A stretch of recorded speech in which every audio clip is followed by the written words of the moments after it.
Hello भैया, good morning, Radhe Radhe सभी को। देखो अभी अभी देखो सूरज निकला है, सुबह हुई है। और भैया 5 बजे घर वालों ने उठा दिया आज कि आज चाय नहीं मिलेगी। आज जो है खेत पे जाना है, कसला लेके और पानी करके आना है खेत में। ये देख लो, ये कसला भैया, ये देखो। और ये अपनी ईख है भैया, ये देख लो।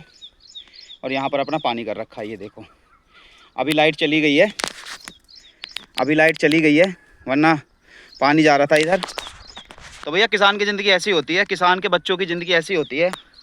अगर हम ड्यूटी से भी घर आए हैं, बाहर जॉब भी करते हैं, और सुबह भैया कुछ काम आ गया, घर वालों ने बोल दिया कि भैया खेत पे जाना है, पानी करके आना है, ये तो भैया आना पड़ता है। बहुत मेहनत की ज़िंदगी है किसान की भी। और भैया किसान को तो भाई देखो करके ही खाना है, कमा के ही खाना है। तो जो भैया खेतों से प्यार करता है, गाँव से प्यार करता है, या खेतों पर काम करता है, इस वीडियो को कमेंट करे, लाइक करे, शेयर करे, और भाई मेरे को फॉलो कर ले। ऐसी अच्छी अच्छी खेतों की वीडियो आपको दिखाता रहूँगा। ये देखो कितनी हरियाली हो रखी है भाई। नमस्कार भाई।